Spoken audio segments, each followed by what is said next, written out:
Samantala, habang nakabakasyon si Toto sa Maynila, ay nagpaplano naman ang isang hindi pa nakikilalang nilalang na tiyak makapagpapabalik sa binata sa Negros.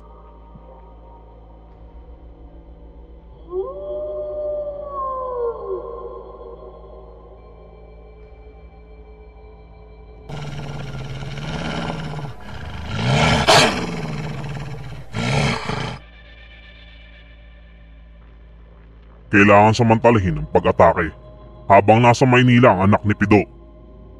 Natitiyak kong hindi sila titigil hanggat hindi nakakaganti sa pagkamatay ng kanyang ina. Siya at ang kanyang ama ang magiging tinik sa ating mga lalamunan. Maghanda kayo. Kayong dalawa, manatili na kamanman kay Toto sa Maynila.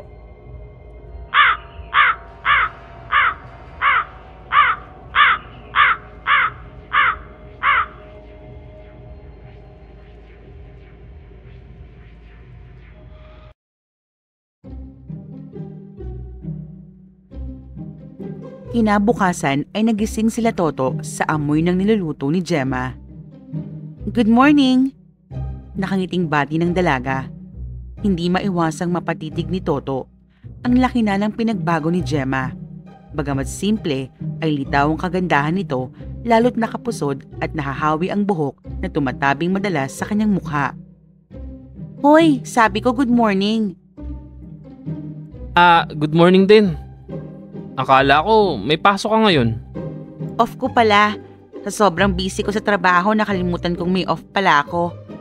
Natatawang tugon ni Gemma habang isinasalin ang mga niluto sa plato. "Sana dalawa ang puso ko." Uy, anong pinagsasabi mo dyan, Bong? "Bakit di ko maamin?"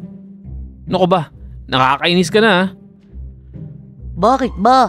Kumakanta lang ako eh. Nakakain na nga lang." Napabuntong hininga na lang si Toto sa kaumiling.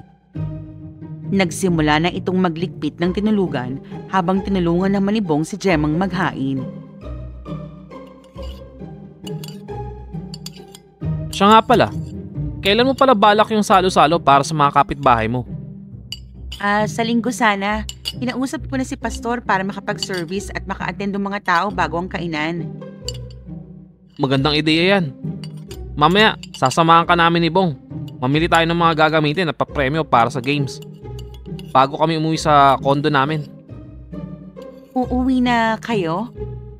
Teka, bakit malungkot ata ang beshi ko? Ha? Ako malungkot? Hindi ah. Kasi, mamimiss niya ang lolo mong pogi. Asa ka? Bakit? Sinabi ko bang ako yung pogi? Ikaw ah? Ewan ko sa inyo, puro kayo kalokohan. Natigilan ang pag-uusap ng magkakaibigan nang may kumatok bigla. Natuwa sila nang dumating si Ikoy at si Aling Susan. Bilang pasasalamat ay dinalhan sila ng lumpia at spaghetti. Nabanggit na rin nila Gemma ang tungkol sa salo-salo at nangako si Aling Susan na tutulong sa kanila. "Tiyak na matutuwa ang mga kapitbahay natin, Gemma. Hindi ka lang maganda. May mabuti ka pang kalooban, hindi ba Toto?" Halata lamang nabigla si Toto sa tinuran ni Aling Susan. Nakatingin ang lahat sa kanya, kaya agad siyang nagsalita. Maganda? Pwede na. Mabait. Hindi ko sure, Aling Susan. "Ikaw talaga Toto kahit kailan ka." Oh, kita mo na Aling Susan? Meron ba mabait na nananakit? Kayo talagang dalawa. Bagay na bagay talaga kayo. Nako, Ew. hindi no.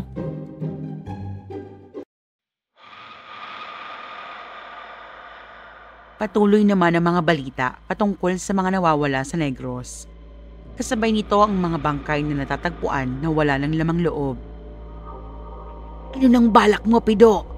Natatandaan kong ganito rin ang tagpo bago ang pagsalakay ng mga gabunan at pagkamatay ng asawa mong si Linda. Kailangan na nating papalikin si Toto." Hindi. Kung kinakailangan kong ibuwis ang buhay ko, gagawin ko. Ngayon lang nakapagbakasyon ng anak ko. Ilang taon na siyang tumutulong para sa iba. Kung totoo man ang ating hinala, ako ang haharap sa kanila. Seryoso at matigas na wika ni Mang Pido. Sa pag-uwi nila Toto sa kondo, ay agad siyang sinalubong ni Lay ng mahigpit na yakap. Bakas naman sa mukha ni Toto ang pagkabigla. Akala ko hindi na kayo babalik. Grabe, nakakamiss rin pala kayo. Ganun, nakakamiss kayo pero kay Toto lang nakayakap. Huwag kayong mawawala sa birthday ko sa linggo ha. Bye! Oo naman. Agad natigilan si Bong at bahagyang siniko si Toto. Uy Toto, hindi ba sa linggo din yung party kala Gemma? Nanlaki ang mga mata ni Toto nang mapagtanto ang sinabi ni Bong. Oo nga. Patay na. Yan kasi ang hirap sa mga babaero eh. Ano sabi mo? Wala. Ang sabi ko, o paano ngayon yan? Pareho ka nang nakauo sa dalawa. Bahala na. Bagamat nakauwi na sa kondo, ay araw-araw pa rin bumibisita ang dalawa kay Gemma. Tumutulong sa paghahanda sa darating na sorpresa. O paano? Mauna na kami. Maraming salamat Toto sa pagtulong niyo ni Bong. Ano ka ba? Wala yun. Para saan pa naging magkaibigan tayo? Oo nga naman. Sige na, mag-iingat kayo pa uwi.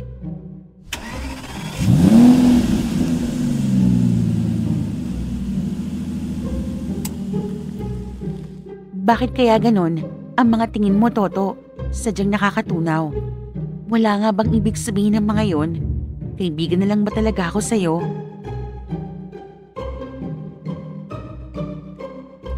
Mabilis lang lumipas sa mga araw at sumapit na nga ang linggo.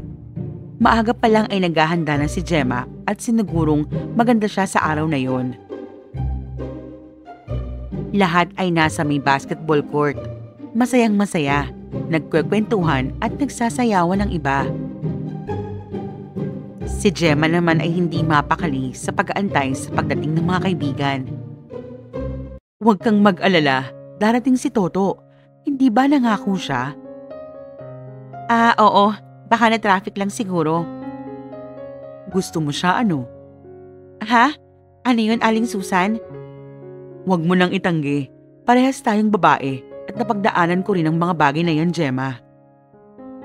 Pero, kaibigan lang ang tingin niya sa akin, Aling Susan. Huwag kang mawala ng pag-asa. Hindi ka naman mahirap mahalin. Sigurado kong espesyal ka rin para kay Toto. Hindi pa sila tapos mag-usap nang dumating na sila Toto. Lumawak ang ngiti ni Gemma na sinalubong ang mga kaibigan.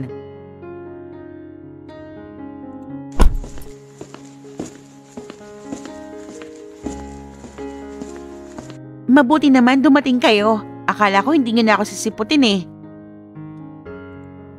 Pwede ba naman yun? Kailan pa ba ako sumira sa pangako ko? Siya nga pala Gemma. May sorpresa ako sa'yo mamaya. Nakangiting wika ni Toto. Hindi alam ni Gemma pero nakaramdam siya ng kilig nang akbayan siya ni Toto. Hindi kaya tama si Aling Susan at baka napagtanto na ni Toto na gusto rin siya nito? Magtatapat na kaya sa kanyang binata? Hindi na siya makapaghintay. Sa kalagitnaan ng pagdiriwang ay dumating ang isang magarang sasakyan. Lahat ay natigilan sa pagbaba ng isang magandang babae. Nakakasilaw ang taglay niyang maladyosang kagandahan. Mestiza, matangkad at mukhang artista. Lumapit ito kay Toto at humalik sa pisngi nito. Eto nga pala yung sinasabi kong sorpresa, Gemma. Siya si Lay. Girlfriend ko.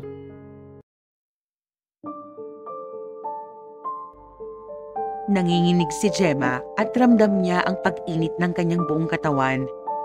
Nagsisimulang mangilid ang luha sa kanyang mga mata. Siya ba yung kinikwento mong kaibigan niyo ni Bong? Hello, I'm Lay. It's nice to finally meet you. Hindi alam ni Gemma ang gagawin. Saglit siyang tumalikod upang punasan ang mga luha. Gusto niyang magwala at pagkasampalin si Toto. Pero kinalma niya ang kanyang sarili. Pasensya ka na. Napuwing kasi ako. Nice to meet you too. Sorry at hindi kita makakamayan. Medyo madumi ang mga kamay ko. Welcome nga pala sa lugar namin. Toto, ikaw nang bahala sa kanya. May nakalimutan lang ako sa bahay.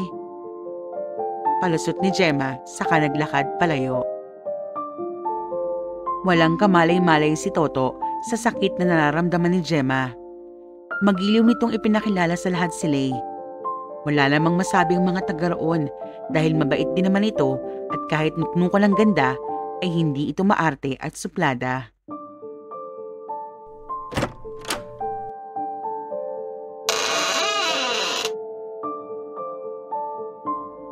Gemma, okay ka lang? Oo naman, Bong. Ano palang ginagawa mo dito? Agad na lumapit si Bong at niyakap ang kaibigan. Alam ko, Gemma. Pasensya ka na. Pwede ko lang sanang diktahan ang puso at isip ni Toto. Ginawa ko na. Tuluyan ang umiyak si Gemma.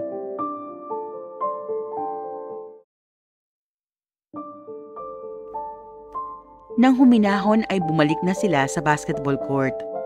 Masakit sa kanyang makita ang lalaking matagal nang tinatangi nakahawak kamay ng iba.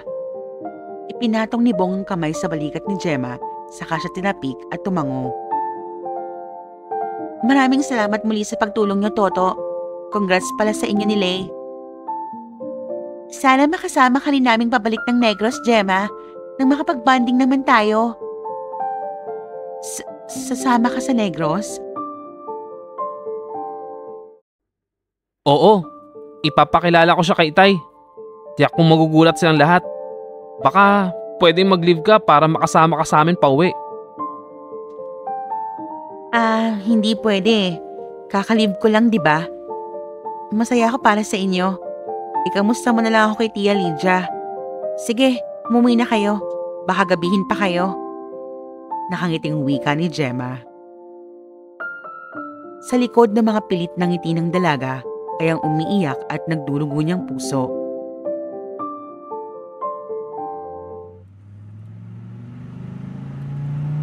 Teka nga, pati ako na sorpresa dun ah. Kayong dalawa, kailan pa naging kayo? Nakakabigla pa sa kidlat ang bilis mo, Toto. Ganun talaga kapag love at first sight. Pag nakita mo na ang mahal mo, syempre, hindi mo na dapat pakawalan. Mahal na agad? Kailan mo siya niligawan? Naguguluhan talaga ako eh. Lagi naman tayong magkasama. Pero wala akong matandaan. Hindi na kailangan. Hindi kasi ako naniniwala sa courtship. Toto asked me, pero ako nang nagsabi na there's no need. I like him, he like me, so kami na. Ganun lang yon. Wow, sana all na lang talaga. Muling hirit ni Bong. Malungkot siya para kay Gemma na halatang muling umasa at umaasa pa ring mamahalin siya ni Toto. Pero bilang pinsan ay masaya rin siya para kay Toto na halatang abot langit ang saya.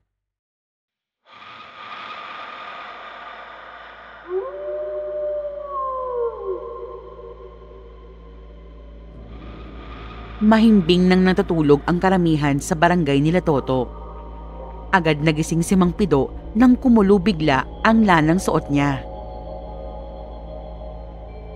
Mukhang tama nga si Lydia. Dali-dali siyang bumangon at kinuha ang itak sa maliit na lamesa sa kanyang tabi.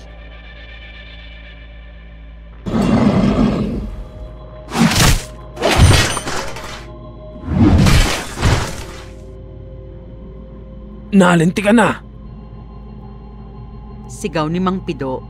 Tinawagan niya si Aling Lydia, pero bago pa man siya makapagsalita ay narating na ng aswang ang kanyang kinaroroonan. Unti-unting bumabaon ang matutulis na mga kuko sa kanyang pintuan.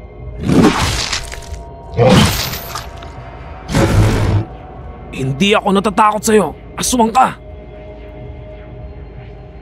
Hindi naman nagpapigil ang aswang at agad siyang dinamba. Sa kanilang pangbubuno ay nakalmot si Mang Pido. Ilang beses din siyang natumba.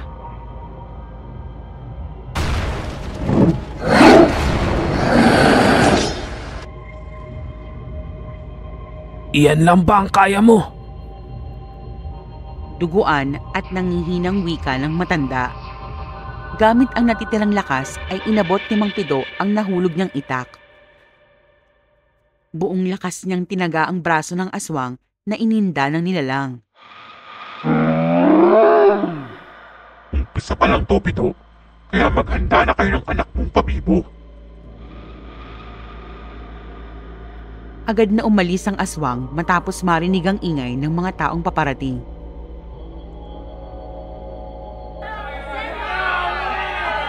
Inay ko po, Pido!